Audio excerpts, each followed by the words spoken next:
चलिए बच्चों, अब अपन स्टार्ट करने जा रहे हैं अपना इलेक्ट्रोकेमिस्ट्री का लेक्चर नंबर 5।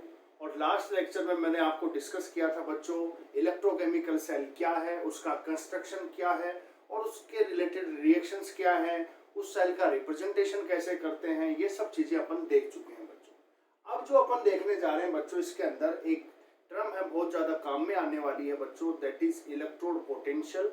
उसके बारे में अपन चर्चा करेंगे बच्चों। तो मैं टाइटल डालता हूं बच्चों, electrode potential. Electrode potential,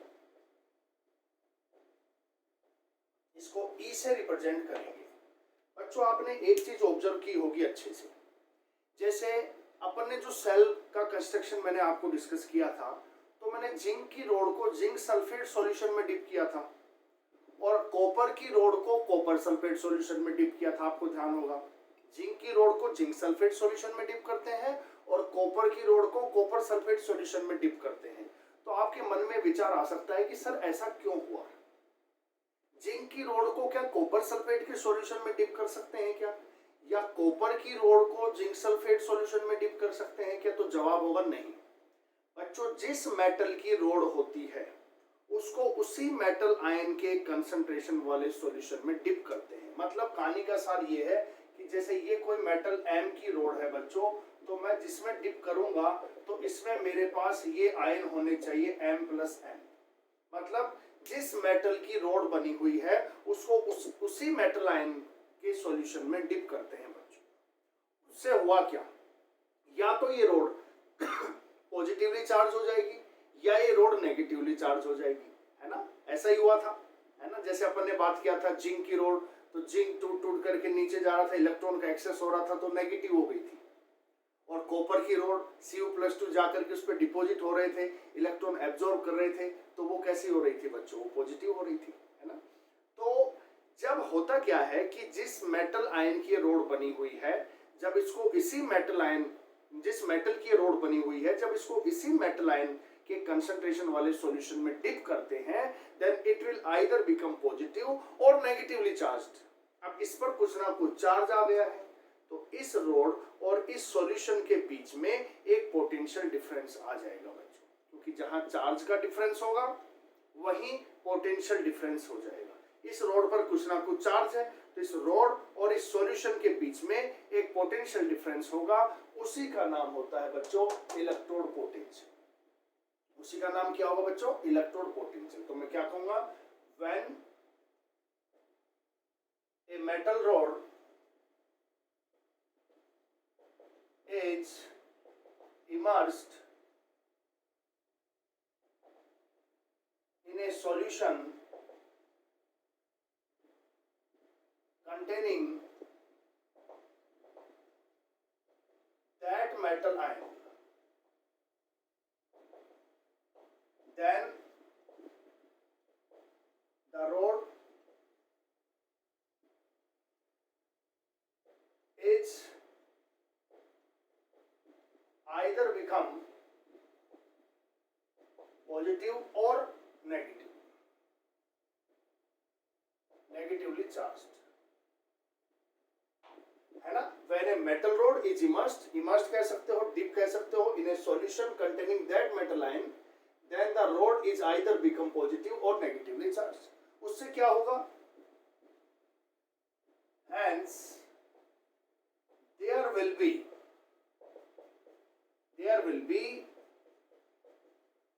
potential difference, potential difference generate हो जाएगा। There will be potential difference between rod and solution, known as electrode potential, known as electrode potential। बच्चों सिंपल सी कहानी मैंने आपके सामने रख दी है। When a metal rod is immersed or dipped in the solution containing same metal ion या containing that metal ion, then the rod is either become positive or negatively charged, and there will be potential difference between metal rod and metal ion solution, between metal rod, difference between rod and solution, metal ion solution ये भी लिख सकते हो, and metal ion solution। और ये जो difference है, इसी को, ये जो पोटेंशियल का डिफरेंस जनरेट हुआ है, इसी को बच्चों बोलते हैं अपन इलेक्ट्रोड पोटेंशियल। अब इलेक्ट्रोड पोटेंशियल ये तो ठीक है, ये वाली कहानी हुई जो आपने थोड़ा देखा भी था कि भाई पॉजिटिव और नेगेटिव चार्ज होता है।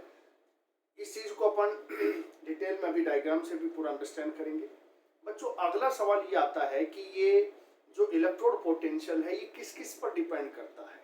तो बच्चों एक तो डिपेंड करता है टेम्परेचर पर, एक डिपेंड करता है नेचर ऑफ इलेक्ट्रोड, है ना। नेचर ऑफ इलेक्ट्रोड से मतलब क्या, अगर आपने सिल्वर का इलेक्ट्रोड लिया है तो उसका अलग इलेक्ट्रोड पोटेंशियल होगा, है ना। जिंक का लिया है तो अलग होगा, कॉपर का होगा तो उसका डिफरेंट होगा। यानी कि एक तो डिपेंड करता है नेचर ऑफ इलेक्ट्रोड पर, पहला। दूसरा डिपेंड करता है सॉल्यूशन के अंदर मेटल आयन की कंसंट्रेशन क्या है ना। इन ये जो सॉल्यूशन की मैं बात कर रहा था, इस सॉल्यूशन के अंदर मेटल आयन की कंसंट्रेशन क्या है उस पर डिपेंड करता है। और एक ही डिपेंड करता है बच्चों टेम्परेचर पर। तो इन तीन चीजों पर डिपेंड करता है। तो मैं लिखूंगा electrode potential mainly depends, electrode potential mainly depends,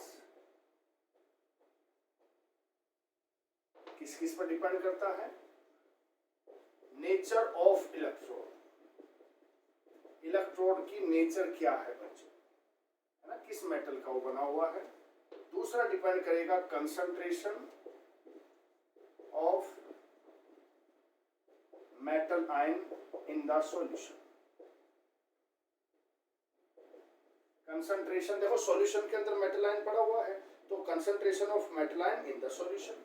और सी डिपेंड करेगा बच्चों ये दैट इज टेम्परेचर पर डिपेंड करता है। इन तीन चीजों पर ये डिपेंड करता है।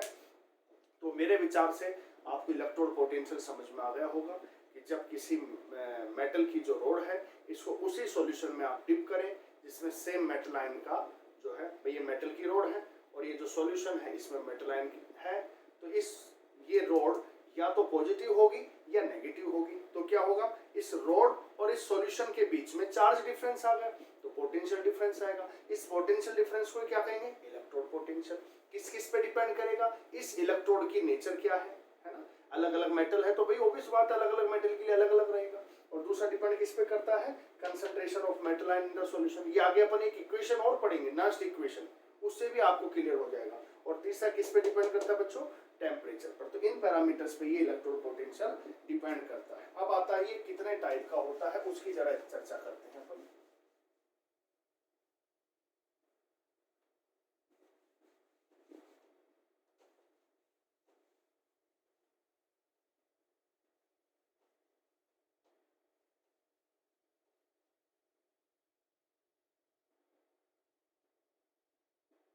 देखिए ये टू टाइप्स का होता है। कितने टाइप्स का बच्चों, टू टाइप्स है। दो टाइप्स कौन कौन से हैं, पहला आता है बच्चों ऑक्सीडेशन पोटेंशियल, ऑक्सीडेशन पोटेंशियल। एक तो ऑक्सीडेशन पोटेंशियल होगा और दूसरा जो होगा वो होगा दैट इज रिडक्शन पोटेंशियल। तो ऑक्सीडेशन पोटेंशियल और रिडक्शन पोटेंशियल ये दो टाइप का हो गया है बच्चों। अब जरा बात करते हैं ऑक्सीडेशन पोटेंशियल की। जैसा कि नाम से पता चल रहा है ऑक्सीडेशन पोटेंशियल में क्या होगा बच्चों, ऑक्सीडेशन होगा, है ना। तो जरा देखते हैं इसको एक डायग्राम की हेल्प से। बच्चों हमने जो डायग्राम जिंक का जो कंसीडर किया था उसी को ही अपन जरा समझते हैं। ये लीजिए बच्चों, ये मैंने इसके अंदर मेटल आयन की एक रोड डिप की है, मेटल की सॉरी रोड डिप की है। और ये जो नीचे रखा है मेरे पास ये मेटल आयन का सॉल्यूशन है। और मैंने ये प्लस माइनस दिखा रहा हूं मैं इसको, इट मींस ये न्यूट्रल है।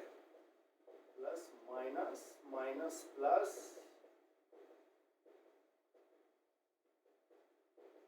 ये लीजिए minus plus plus minus minus plus. ये बच्चों एक मेटल की रोड है जिसको मैंने उसी मेटल आयन, ये मेटल एम की रोड है मान लीजिए, और ये जो कंसंट्रेशन है सॉल्यूशन में वो है m प्लस n, है ना। क्योंकि हमारा कंडीशन क्या थी, जो मेटल की रोड है उसको उसी मेटल आयन के सॉल्यूशन में डिप करना है बच्चों। अब क्या होगा, जैसा कि नाम से पता है oxidation potential means there will be oxidation. ये लीजिए ऑक्सीडेशन बच्चों, आपको ध्यान होगा ऑक्सीडेशन में आपको याद होगा जैसे जिंक था, जिंक से ऑक्सीडाइज होकर के क्या बने थे, जिंक प्लस 2 और 2 इलेक्ट्रॉन्स रिलीज हुए थे, है ना। तो इसको अगर मैं जनरलाइज फॉर्म में लिखूंगा तो इस जिंक की जगह में कोई भी मेटल यूज कर सकता हूँ। फिर इस मेटल पर पॉजिटिव चार्ज आएगा प्लस एन, यहाँ +2 आया था तो 2 इलेक्ट्रॉन्स रिलीज हुए हैं, प्लस एन आया है तो एन इलेक्ट्रॉन्स रिलीज होंगे। बोलो ऐसा ही होगा। तो अब जरा देखिए बच्चों आगे की क्या कहानी यहाँ पर बनेगी। बच्चों आपको पता था, उसमें देखा था आपने सेल के अंदर कि इससे जिंक +2 टूट टूट के नीचे गिर रहा था, तो मैं जिंक +2 की जगह M+N को कंसीडर कर लेता हूँ। ये लीजिए M+N, ये लीजिए M+N। जब इससे जिंक +2 टूट करके नीचे गिर रहा था तो इलेक्ट्रॉन्स का इस पे एक्सेस हुआ था क्या, और एक्सेस ऑफ इलेक्ट्रॉन की वजह से मेरा एनोड नेगेटिव हुआ था, तो आप इस रोड को भी नेगेटिव कर देंगे बच्चों, है ना। और दूसरी बात और मैंने वहां पर कंसीडर की थी, आपको ध्यान होगा कि इस रोड का जो वेट है वो कंटिन्यूसली डिक्रीज होता जाता है, तो इसको मैं थोड़ा इस तरीके से शो करूंगा। ये लीजिए नेगेटिव, एक तो ये नेगेटिव हो गई है बच्चों, और दूसरा इसका वेट भी डिक्रीज हो चुका है। देखिए अब इसमें खास बात क्या है, आप सोचेंगे कि सर ये यहाँ से तो रिड्यूस नहीं हुआ है वेट, ये यहाँ से रिड्यूस क्यों हुआ है। तो जो सॉल्यूशन के अंदर जो पार्ट है वहीं से तो आयंस का ट्रांसपोर्टेशन होगा, तो आयंस यहीं से रिलीज होंगे, है ना, क्योंकि ये वाला पार्ट सॉल्यूशन में डिप है तो आयंस इसी से रिलीज होंगे। तो जैसे ही आयंस रिलीज होंगे तो इसका जो है थिकनेस कम हो जाएगी, मींस इसका वेट रिड्यूस हो जाएगा और ये नेगेटिव चार्ज जो है इसके ऊपर आ जाएगा। क्यों? क्योंकि आपने देखा था जैसे इससे M+N आ रहा है, मींस N इलेक्ट्रॉन्स रिलीज हो रहे हैं, वो N इलेक्ट्रॉन्स यहीं पर होंगे। जब इलेक्ट्रॉन इस पर होंगे तो एक्सेस ऑफ इलेक्ट्रॉन की वजह से there will be negative charge on the rod, that is known as oxidation potential, क्योंकि इस प्रोसेस में ऑक्सीडेशन हुआ है। यहाँ से आपको साफ साफ समझ में आ रहा है वेट डिक्रीज हुआ और चार्ज नेगेटिव आ चुका है, दैट इज ऑक्सीडेशन पोटेंशियल। ये फर्स्ट टाइप हो गया। सेकंड टाइप और देखते हैं, दैट इज रिडक्शन पोटेंशियल।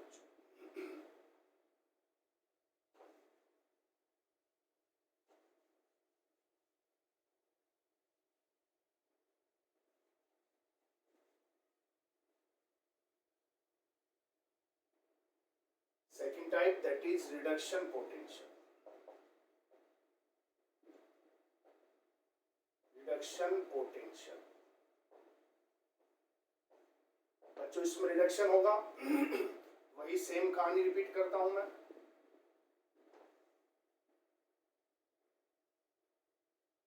ये लीजिए वही मेटल आयन की रॉड लेंगे हम,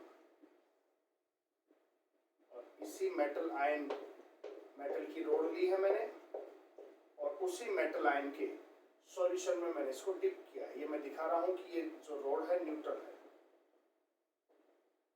minus plus plus minus minus plus plus minus minus plus plus minus minus plus, इस तरीके से ये। ठीक है बच्चों, तो याद करो बच्चों, अब यहां पर मैं लिखूंगा, इधर वहां था oxidation, here will be reduction. अब जरा बात को समझिए ध्यान से बच्चों, उस कहानी में और उस कहानी में डिफरेंस क्या था।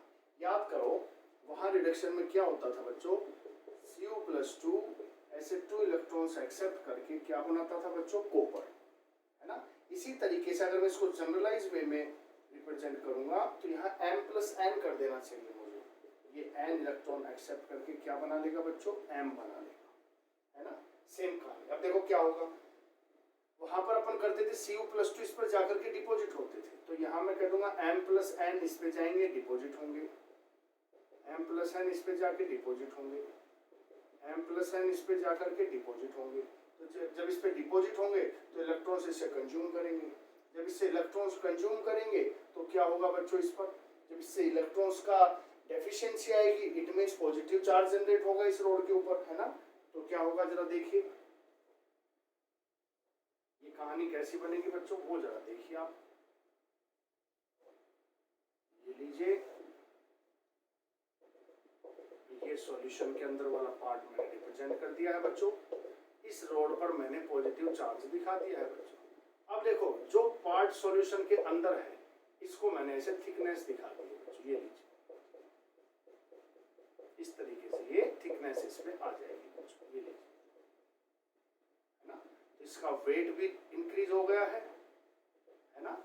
इस तरीके से ये रिडक्शन वाले प्रोसेस में एक तो वेट इंक्रीज हुआ था, आपको याद होगा कॉपर की रोड का वेट इंक्रीज हो गया था, है ना, और उस पर पॉजिटिव चार्ज आ गया था। तो ये सेम कहानी यहाँ हुई है, रिडक्शन की वजह से एक तो वेट इंक्रीज हो गया है, दूसरा इस पर पॉजिटिव चार्ज जो है जनरेट हो गया है, पोटेंशियल डिफरेंस आ गया, that is known as reduction potential. तो बच्चों ये तो है इलेक्ट्रोड पोटेंशियल। किस किस पे डिपेंड करता है? Nature of electrode, temperature and concentration of metal ion in the solution. Two types का है ये, oxidation potential and reduction potential. ठीक है, तो आगे बढ़ते हैं बच्चों इसमें।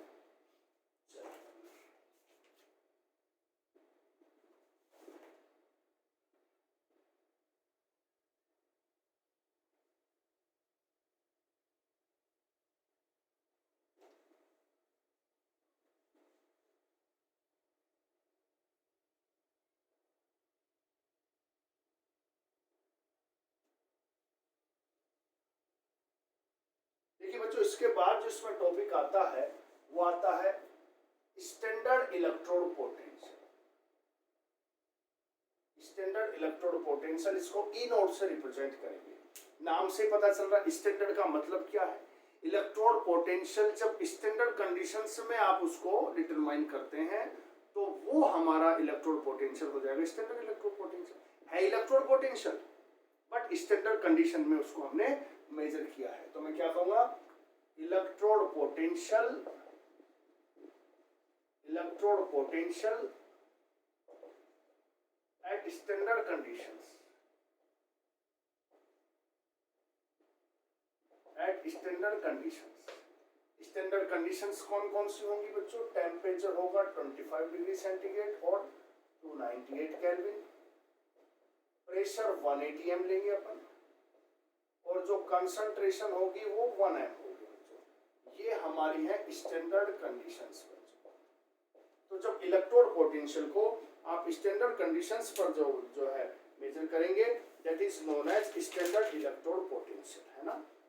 अच्छा, अब एक चीज और मैं स्पेशल पॉइंट आपसे और डिस्कस करूंगा बच्चों। कई बार क्या होता है, कुछ भी मेंशन नहीं करते हैं कि ये कौन सा इलेक्ट्रोड पोटेंशियल है ना। कई बार कुछ भी मेंशन नहीं करते हैं, तो हम क्या करेंगे, अगर कुछ भी मेंशन नहीं किया है तो रिडक्शन पोटेंशियल को ही इलेक्ट्रोड पोटेंशियल कंसीडर करते हैं। कई बार कुछ भी केवल दे दिया कि इलेक्ट्रोड पोटेंशियल ये है, अब आप क्या समझेंगे उसको, इलेक्ट्रोड पोटेंशियल तो दो टाइप का है, ऑक्सीडेशन एंड रिडक्शन। अब आप उसको कौन सा टाइप कंसीडर करोगे, है ना। तो जब कुछ भी नहीं कहा गया है, नथिंग इज मेंशन, तो आपको रिडक्शन पोटेंशियल को ही इलेक्ट्रोड पोटेंशियल कंसीडर करना है। तो स्पेशल पॉइंट क्या है, if nothing is mentioned then reduction potential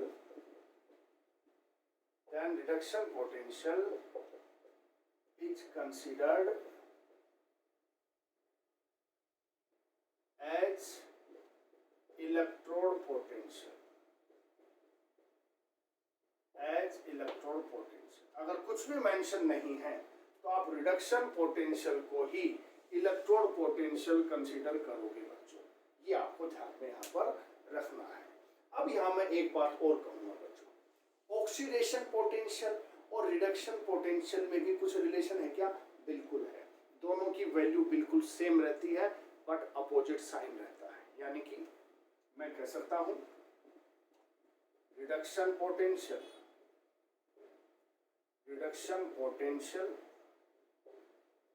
equals to minus of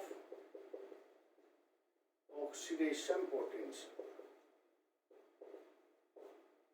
Reduction potential equals to minus of oxidation potential. ये आपको ध्यान में रखना है।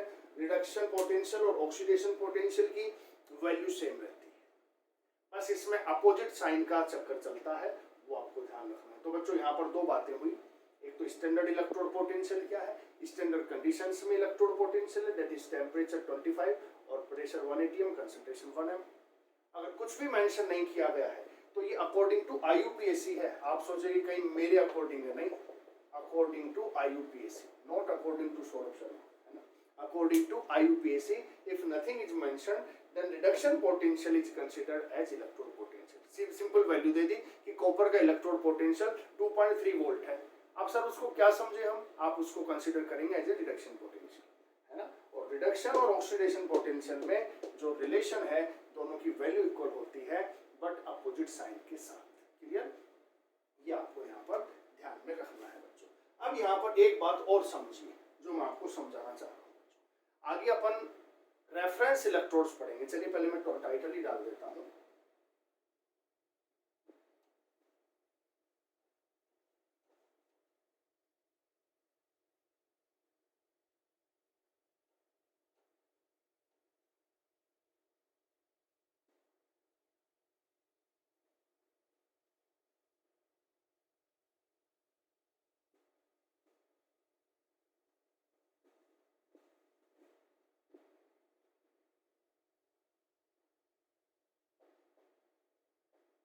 रेफरेंस इलेक्ट्रोड, देखो रेफरेंस इलेक्ट्रोड क्या है, जिनके रेफरेंस में किसी इलेक्ट्रोड का इलेक्ट्रोड पोटेंशियल अपन फाइंड आउट कर सकते हैं, है ना, उनको कहते हैं अपन रेफरेंस इलेक्ट्रोड। जिनके रेफरेंस में किसी इलेक्ट्रोड का इलेक्ट्रोड पोटेंशियल अपन फाइंड आउट कर सकते हैं, that is known as reference electrode. अब आप समझिए, देखिए इस कैटेगरी में अपन दो पढ़ेंगे, that is primary reference electrode and secondary reference electrode.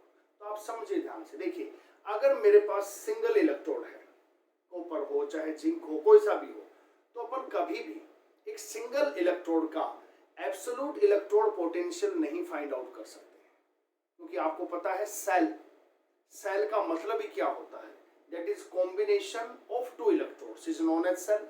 और आगे मैं आपको सेल का ईएमएफ बताऊंगा। सेल की ईएमएफ का मतलब क्या है, फिलहाल समझिए दोनों इलेक्ट्रोड पोटेंशियल का डिफरेंस। आपके पास एनोड है कैथोड है, दोनों का इलेक्ट्रोड पोटेंशियल है, उसका डिफरेंस ही सेल का ईएमएफ है।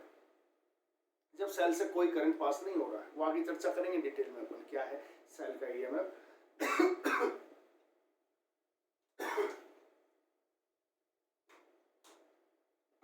तो यहां पर आपको ये समझना है कि अगर एक सिंगल इलेक्ट्रोड है तो उसका इलेक्ट्रोड पोटेंशियल फाइंड आउट नहीं कर सकते अपन, है ना, absolute electrode potential find out नहीं कर सकते। तो अपन क्या करेंगे, उस सिंगल इलेक्ट्रोड को किसी दूसरे इलेक्ट्रोड के साथ कपल्ड करेंगे, उसका एक कपल बनाएंगे, है ना, दूसरे इलेक्ट्रोड जिसके साथ, जिसको बोलेंगे अपन रेफरेंस इलेक्ट्रोड, है ना। और जैसे कि अपन यहाँ पर इंपॉर्टेंट पढ़ेंगे, एक रिवर्सिबल इलेक्ट्रोड होता है, दैट इज हाइड्रोजन इलेक्ट्रोड, जो एनोड की तरह भी एक्ट कर सकता है और कैथोड की तरह भी एक्ट कर सकता है। मैं आगे डिस्कस करूंगा, वो दोनों की तरह एक्ट कर सकता है ना। तो होगा क्या, जैसे कि आपने उसको किसी दूसरे इलेक्ट्रोड के साथ कपल किया, जैसे कॉपर है जिंक है, उसको मैंने हाइड्रोजन इलेक्ट्रोड के साथ कपल किया, तो अब वो एक सेल बन गया है ना। अब आप उसका आराम से इलेक्ट्रोड पोटेंशियल फाइंड आउट कर सकते हो। तो किसी भी सिंगल इलेक्ट्रोड का इलेक्ट्रोड पोटेंशियल फाइंड आउट नहीं कर सकते अपन, उसका एब्सोल्यूट वैल्यू फाइंड आउट नहीं कर सकते हैं अपन, एक रिलेटिव वैल्यू दूसरे के रेफरेंस में वैल्यू फाइंड आउट कर सकते हैं। और उस रेफरेंस इलेक्ट्रोड, जैसे हाइड्रोजन इलेक्ट्रोड की बात करेंगे, उसका इलेक्ट्रोड पोटेंशियल जीरो कंसीडर करते हैं। इनका इलेक्ट्रोड पोटेंशियल क्या रहता है बच्चों, जीरो। तो ये तो डिफरेंस तो कुछ आएगा ही नहीं, है ना, ये जीरो है। लेकिन हमें एक दूसरा चाहिए ताकि सर्किट कंप्लीट हो जाए, हमारा पूरा सेल बन जाए, दैट इज कॉम्बिनेशन हो जाए टू इलेक्ट्रोड्स का। इसलिए मैं क्या करता हूं, एक सिंगल इलेक्ट्रोड का इलेक्ट्रोड पोटेंशियल फाइंड आउट करने के लिए मुझे उसको कपल्ड करना होगा रेफरेंस इलेक्ट्रोड के साथ, ताकि एक पेयर बन जाए, ताकि इलेक्ट्रोड पोटेंशियल निकल फाइंड आउट हो सके इसका, है ना। इसका तो जीरो है, अब इसका जो होगा वही आएगा डिफरेंस में, भाई इसका कुछ वैल्यू है, ये जीरो है, इट मींस कुछ भी वैल्यू जो इसकी हो जाएगी वो सीधी सी आ जाएगी। लेकिन इसकी एब्सोल्यूट वैल्यू मुझे फाइंड आउट नहीं हो पा रही थी, मैं रिलेटिव वैल्यू फाइंड आउट कर सकता हूं, तो मैंने इसको हाइड्रोजन इलेक्ट्रोड के साथ कपल कर दिया है। तो दोनों का इलेक्ट्रोड पोटेंशियल का डिफरेंस आप इजीली फाइंड आउट कर सकते हो, क्योंकि इनका इलेक्ट्रोड पोटेंशियल जीरो कंसीडर करते हैं अपन, है ना। तो रेफरेंस इलेक्ट्रोड क्या है, वो इलेक्ट्रोड जिनके रेफरेंस में किसी इलेक्ट्रोड का इलेक्ट्रोड पोटेंशियल फाइंड आउट कर सकते हैं। The electrode which are used as a reference to find out the electrode potential of electrode. क्या कहूंगा मैं, the electrode which are used to find out the electrode potential of a given electrode, है ना। इस category में दो type के अपन पढ़ेंगे, that is primary reference electrode primary reference electrode और एक होगा सेकेंडरी रेफरेंस इलेक्ट्रोड। तो मैं यहां लिख सकता हूं electrodes which are used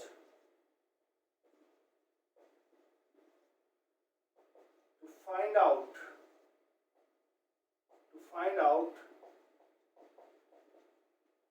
electrode potential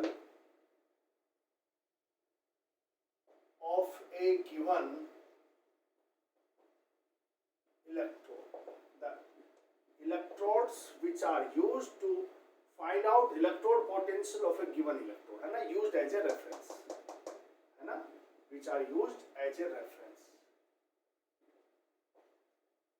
है ना। ये रेफरेंस की तरह होगा प्राइमरी रेफरेंस इलेक्ट्रोड। और इसमें एक वेरी इंपॉर्टेंट एग्जांपल पढ़ते हैं बच्चों, standard hydrogen electrode. Standard hydrogen electrode या इसको दूसरा नाम बोल सकते हैं normal hydrogen electrode. Normal hydrogen electrode, इसको शॉर्ट में बोल सकते हैं शी, स्टैंडर्ड हाइड्रोजन इलेक्ट्रोड, या बोल सकता हूं मैं नी, नॉर्मल हाइड्रोजन इलेक्ट्रोड। ये रिवर्सिबल इलेक्ट्रोड की तरह एक्ट करेगा, मींस एनोड की तरह भी एक्ट कर सकता है, कैथोड की तरह भी एक्ट कर सकता है। बहुत ही इंपॉर्टेंट है प्राइमरी रेफरेंस इलेक्ट्रोड के अंदर स्टैंडर्ड हाइड्रोजन इलेक्ट्रोड और नॉर्मल हाइड्रोजन इलेक्ट्रोड। इसका जो इलेक्ट्रोड पोटेंशियल है वो 0 लेते हैं अपन। अभी अभी मैंने चर्चा कर ही ली थी आपसे, इलेक्ट्रोड पोटेंशियल इज कंसिडर्ड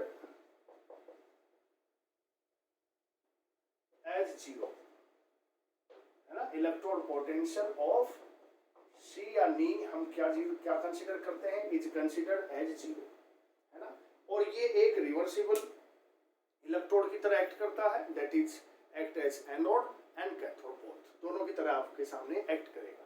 अब होगा क्या, इसके अंदर क्या है देखो, कंडीशन समझिए, एक किस तरीके का ये अरेंजमेंट होता है, इसको जरा आप ध्यान से समझिए। देखिए इस तरीके से यहां पर ये प्लेटिनम वायर है बच्चों है ना। चलिए इसको थोड़ा सा रिमूव कर देता हूं मैं ताकि डायग्राम इजीली बन सके अपना।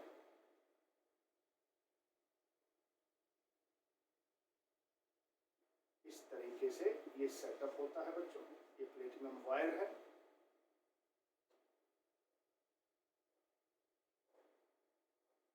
ये लीजिए इस तरीके से,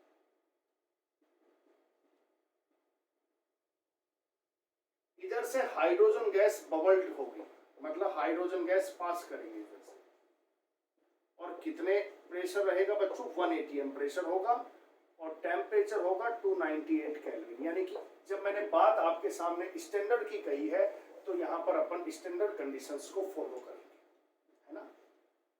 और जो यहाँ पर सॉल्यूशन लिया हुआ है जिसमें ये डिप किया हुआ है बच्चों, इसमें H+ आयन कंसंट्रेशन 1m रखी गई है, यानी कि एक HCl का सॉल्यूशन है जिसकी कंसंट्रेशन कितनी है, H+ की कंसंट्रेशन बच्चों 1m। ये भी आप देख रहे हैं स्टैंडर्ड कंडीशंस के अकॉर्डिंग ली गई है। अच्छा यहाँ पर क्या होगा, एक ये प्लेट है जिस पर प्लेटिनम ब्लैक की लेयर है, प्लेटिनम ब्लैक क्या करता है बच्चों, इजीली हाइड्रोजन गैस को एब्जॉर्ब कर सकता है, प्लेटिनम गैस है ना। हाइड्रोजन गैस को हमने बबल कराया और इस प्लेटिनम ब्लैक पर जो प्लेटिनम की जो प्लेट है इस पर प्लेटिनम ब्लैक लगा हुआ है, प्लेटिनम प्लेट है और इसके ऊपर प्लेटिनम ब्लैक की लेयर है। प्लेटिनम ब्लैक क्या करता है, अपनी सरफेस पर हाइड्रोजन गैस को एब्जॉर्ब कर लेता है, मतलब हाइड्रोजन गैस इस पर चिपक जाएगी। देखिए इधर से हाइड्रोजन गैस को मैंने बबल किया है ना, इधर से पास किया तो ये यहाँ पर जाकर के चिपक गई है। अब अपनी कंडीशन क्या थी कि जिस मेटल की रोड है उसको उसी मेटल के सॉल्यूशन में डिप करना है। कंडीशन क्या थी, जिस मेटल की रोड है उसको उसी मेटल आयन के सॉल्यूशन में डिप करना है। अब हाइड्रोजन गैस की रोड कैसे पॉसिबल है, हाइड्रोजन गैस की तो रोड बन नहीं सकती, तो हम क्या करते हैं, प्लेटिनम वायर है और उस प्लेटिनम वायर के ऊपर हाइड्रोजन गैस एडजॉर्ब हो रखी है। ये प्लेटिनम वायर है, इस पर हाइड्रोजन गैस, जैसे यूं समझिए ये प्लेटिनम वायर है, ये प्लेटिनम की एक प्लेट है, इस पर प्लेटिनम ब्लैक लगा हुआ है, इस पर हाइड्रोजन गैस एडजॉर्ब हो चुकी है इस तरीके से, और जिस सॉल्यूशन में है उसकी कंसंट्रेशन कितनी है बच्चों, 1m है कंसंट्रेशन। तो होगा क्या, अपना सेटअप वही बन गया है, इलेक्ट्रोड पोटेंशियल जनरेट होगा, दैट इज हाइड्रोजन इलेक्ट्रोड। अब ये यहाँ पर सिंपल सी बात ध्यान रखें, कंस्ट्रक्शन में सिंपल हाइड्रोजन गैस को बबल करते हैं 1 atm प्रेशर पर, the temperature is maintained to 98 केल्विन and the solution concentration is kept 1m, hydrogen ion concentration is kept 1m। इस तरीके का सेटअप होता है। अब ये जो हाइड्रोजन इलेक्ट्रोड है ये एनोड की तरह भी एक्ट कर सकता है और कैथोड की तरह, CH_N anode, CH_N anode, anode की तरह काम करेगा। तो आपको पता क्या होगा बच्चों, ऑक्सीडेशन होगा, और ऑक्सीडेशन होगा तो मैं लिख सकता हूँ H2 से क्या बनेगा, 2H प्लस 2 इलेक्ट्रॉन, ये ऑक्सीडाइज हो गया है बच्चों, क्योंकि एनोड पर होगा क्या, ऑक्सीडेशन। अब C एज ए कैथोड भी एक्ट कर सकता है क्या, yes, C as a cathode, cathode की तरह यूज कर सकते हैं अपन। इस पर क्या होगा बच्चों, रिडक्शन, तो रिडक्शन प्रोसेस आप दिखा देंगे कैसे, 2H प्लस 2 इलेक्ट्रॉन, इससे H2 बन गया है। ये रिवर्सिबल की तरह, रिवर्सिबल इलेक्ट्रोड है। कैसा इलेक्ट्रोड है बच्चों, रिवर्सिबल इलेक्ट्रोड, क्योंकि ये एनोड और कैथोड दोनों की तरह एक्ट कर सकता है, that is it is reversible electrode.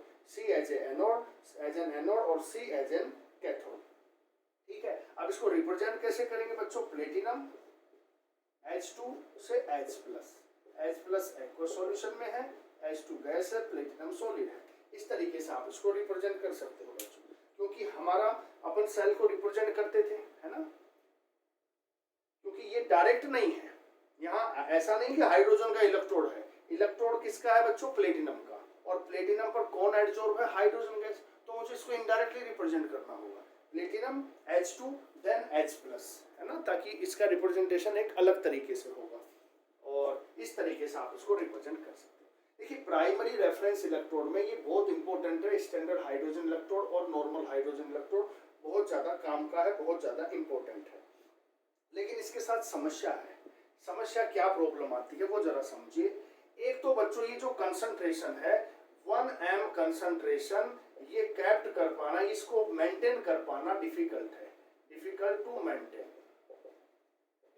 To maintain 1m concentration, है ना। एक तो ये समस्या है, दूसरा है जो प्रेशर है ना, प्रेशर, ये 1 atm मेंटेन करना ये भी डिफिकल्ट है बच्चों। दो चीजें मैंने आपको यहाँ बताई है, एक तो क्या, एक तो इस सॉल्यूशन की कंसंट्रेशन 1m होनी चाहिए, जबकि कंसंट्रेशन में वेरिएशन आएगा, और कंसंट्रेशन में वेरिएशन आएगा तो ये प्रॉपर काम नहीं कर पाएगा, क्योंकि अपने को तो कंसंट्रेशन 1m ही चाहिए बच्चों, तो कंसंट्रेशन में वेरिएशन आएगा।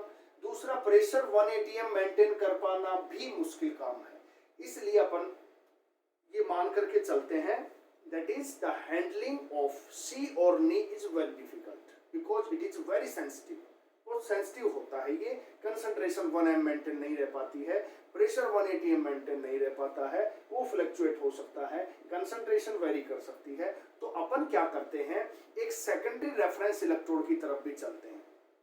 ये भी प्राइमरी रेफरेंस इलेक्ट्रोड तो ठीक है, ये सेटअप है ना, ये ग्लास ट्यूब है, इस तरीके से पूरा सेटअप ठीक है, लेकिन इससे फिर हम जो ये प्रॉब्लम्स हैं इनको ओवरकम करने के लिए अपने को सेकेंडरी रेफरेंस इलेक्ट्रोड की तरफ चलना चाहिए। और वो क्या है वो जरा मैं लिखता हूँ, सिर्फ उनका नाम ही आपके सिलेबस में, ज्यादा उनकी डिटेल अपन नहीं जाएंगे बच्चों।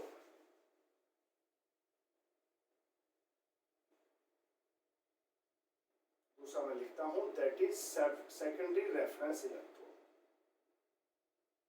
Secondary reference electrode.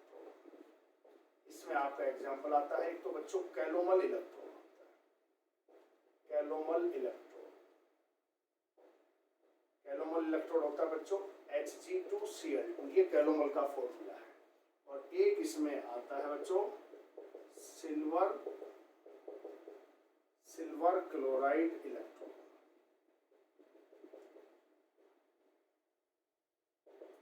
Silver chloride electrode, है ना। इसमें क्या करते हैं अपन, Ag के वायर पर AgCl को डिपॉजिट करके KCl सॉल्यूशन में डिप कर देते हैं। इसकी थोड़ी सी डिटेल दे देता हूं मैं। Ag का वायर होता है, उसके ऊपर AgCl को लगाते हैं और dipped in solution of KCl। वैसे इनका नाम ही पूछा जाएगा आपके लिए, काम का सिर्फ आपके जो डिटेल है, डिटेल डिस्क्रिप्शन वो प्राइमरी रेफरेंस इलेक्ट्रोड का है। उसमें आपका स्टैंडर्ड हाइड्रोजन इलेक्ट्रोड और नॉर्मल हाइड्रोजन इलेक्ट्रोड सी और नी वो अपन ने कंसीडर कर लिया है। सेकेंडरी रेफरेंस इलेक्ट्रोड में आपको नाम ध्यान रखना है, दैट इज calomel electrode and silver silver chloride electrode. Calomel Hg2Cl2 है, HgCl2 नहीं है, ध्यान रखना। और दूसरा सिल्वर सिल्वर क्लोराइड में Ag के वायर पर AgCl लगा करके उसको डिप कर देते हैं KCl सॉल्यूशन के अंदर। तो ये सेकेंडरी रेफरेंस इलेक्ट्रोड की हमें जरूरत कब पड़ी, जब प्राइमरी रेफरेंस इलेक्ट्रोड में कुछ प्रॉब्लम्स थी, है ना। तो रेफरेंस इलेक्ट्रोड क्या होते हैं बच्चों, जिनके रेफरेंस में अपन किसी भी इलेक्ट्रोड का इलेक्ट्रोड पोटेंशियल फाइंड आउट कर सकते हैं, क्योंकि इनका इलेक्ट्रोड पोटेंशियल तो अपन जीरो कंसीडर करके चलते हैं, है ना। और सिंगल इलेक्ट्रोड का इलेक्ट्रोड पोटेंशियल फाइंड आउट नहीं हो सकता है, जब उसको किसी के साथ कॉम्बिनेशन में लगाएंगे तभी आप उसकी एब्सोल्यूट वैल्यू डिटरमाइन कर सकते हो। क्योंकि सेल का पोटेंशियल की बात करते हैं, सेल का EMF की बात करते हैं, और सेल का मतलब क्या है, कॉम्बिनेशन ऑफ टू इलेक्ट्रोड्स। तो दूसरा इलेक्ट्रोड ये ले लेंगे और ये रिवर्सिबल है। मजे की बात ये है कि जहां एनोड नहीं है वहां ये एनोड की तरह एक्ट करेगा, जहां कैथोड नहीं है वहां ये कैथोड की तरह एक्ट करेगा। तो इसमें हमें कोई तकलीफ नहीं आने वाली। तो बच्चों पूरी तरीके से समझ में आपको आ गया है। एक अपन ने पढ़ा था standard electrode potential, that is electrode potential at standard conditions. एक मैंने आपको बताया था अकॉर्डिंग टू IUPAC, अगर कुछ भी मेंशन नहीं है तो अपन रिडक्शन पोटेंशियल को ही इलेक्ट्रोड पोटेंशियल कंसीडर करके चलते हैं बच्चों। तो ये पूरी की